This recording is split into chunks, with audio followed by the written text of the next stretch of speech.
1 2 3 मेरे साथ दोहराओ 1 2 3 1 2 3 गौरी कवि बॉल के साथ खेल रही होती है।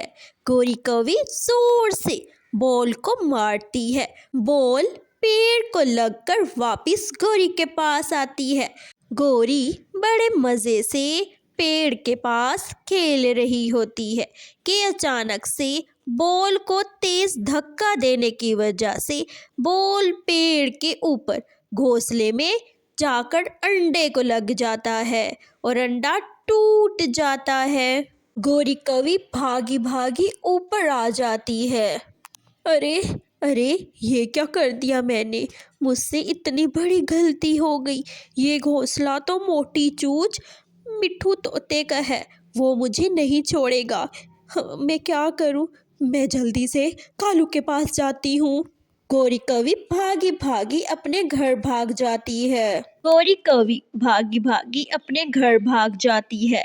थोड़ी देर बाद मिट्ठू तोता अपने घोंसले में वापस आ जाता है। घोंसले में अंडे को टूटा देखकर बहुत रोता है। कालूपति, कालूपति, मुझसे बहुत बड़ी गलती हो गई। वो मिट्ठू तोते का अंडा है ना, वो मुझसे टूट गया। मेरी बॉल लगने से अंडा टूट गया। मुझे बचा लो कालू जी, मुझे बचा लो, मुझे डर लग रहा है। तुम इतना डर क्यों रही हो? तुम नहीं जानती मेरा नाम कालू है, कालू, और सारे जंगल के पंछी मुझसे डरते हैं।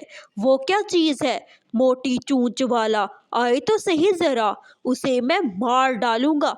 तुम मत घबराओ गौरी, मैं उसे देख लूंगा। कालू कौवा ऐसा कहता है, मगर गौरी कवि को अभी भी डर लगा होता है।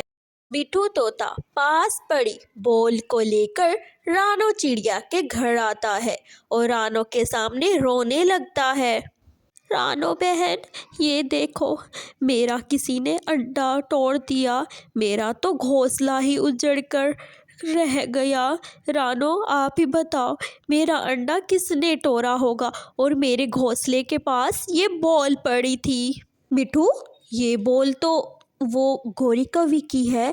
मैंने ये बॉल गौरी कवि के हाथ में देखी थी। उसी ने ही तुम्हारा अंडा तोड़ा होगा। मैं उस गौरी को नहीं छोड़ूंगा। मिठू, आप उनके पास मत जाएं। वो बहुत बूढ़े कौवे हैं। वो तुम्हें कुछ भी कर सकते हैं, तुम्हें मार डालेंगे।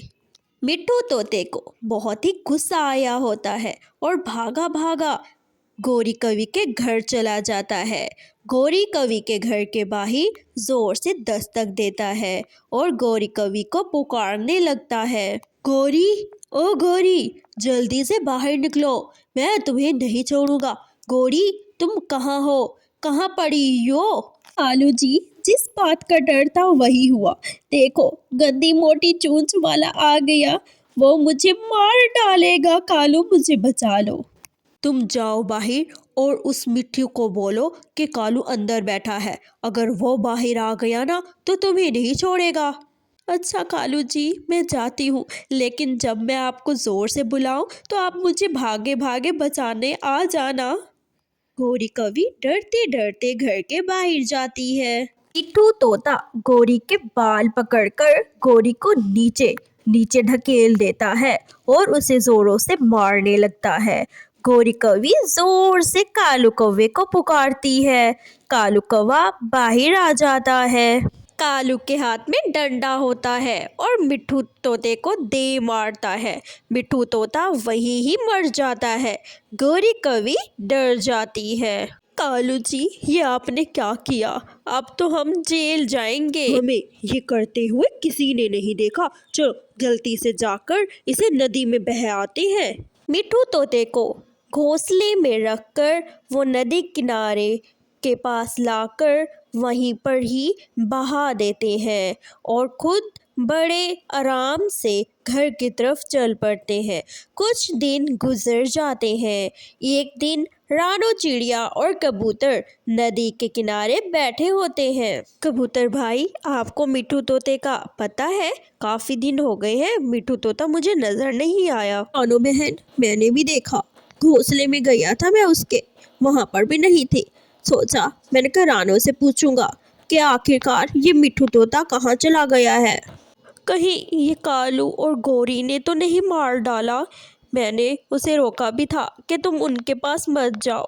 आखिरी बार यही बात हुई थी कि मैं कालू कौवे के पास जा रहा हूँ। फिर रानो चिड़िया और कबूतर दोनों गौरी कवि के घर जाते हैं और गौरी के दरवाजे पे दस्तक देते हैं। गौरी को जोर से पुकारते हैं। गौरी और कालू कौवा घर के बाहर आता है। रानो और कबूतर दोनों अपने साथ डंडे लेकर दोनों को मारने लगते हैं और कालू कौवा सारा सच बता देता है। रानो चिड़िया जल्दी से पुलिस को फोन करती है। प्यारे बच्चों, कालू कौवा और गौरी कवि को किए की सज़ा मिल जाती है। हमारी कहानी आपको कैसी लगी? इस तरह की और भी मज़ेदार कहानियाँ देखने के लिए हमारे चैनल को सब्सक्राइब कर दें। धन्यवाद।